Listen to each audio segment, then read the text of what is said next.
Staying now in the Middle East, but moving on to something obviously much more serious. Our own Bob Schieffer was recently joined on Face the Nation by a really special guest, Craig Mortenson. Greg, of course, wrote the best-selling book, 3 Cups of Tea. Bob said it's rare to be joined on his Sunday show by a hero, but he considers Greg one.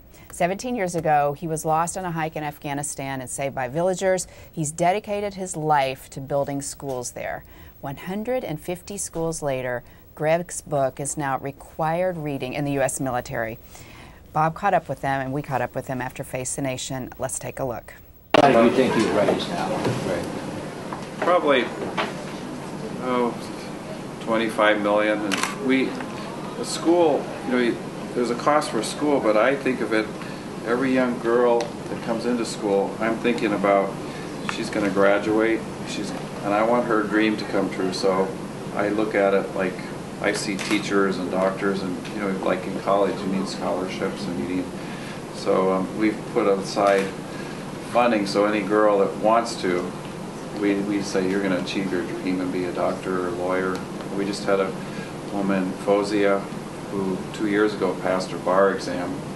She's the first female attorney out of 4 million people in Azad, Kashmir right now. How about that? How about that? First cup you're a stranger, second cup a friend, and the third cup you become family. And what the book is trying to emphasize is that we have to build relationships and also listen to the people. If you ask any woman in rural Afghanistan or Pakistan, what do you want? I'd like to help you, but what do you want?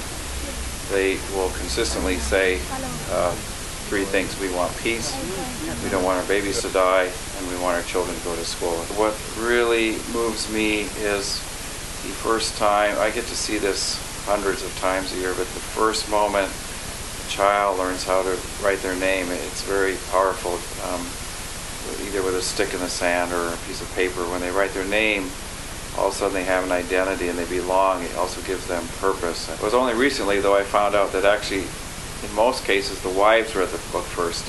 Deborah Mullen, who's Admiral Mike Mullen, Chairman, Joint Chief of Staff, his wife Deborah put 3 cups of tea on his bedside stand, but she put it on the top of his reading pile, and so he read the book. Holly Petraeus, who's General Petraeus' wife, same thing, she read it in her book club. Marilyn Olson, who's the wife of Admiral Eric Olson, Special Forces Commander, she read the book in her book club, and then she gave it to her husband, and now that book is very much a part of the training for counterinsurgency and Special Forces. So it was totally the wives who first read the book first. Behind every good man. And Pat, Bob Schieffer's wife, Pat, she read the book first and gave it to him, and posed on Face the Nation.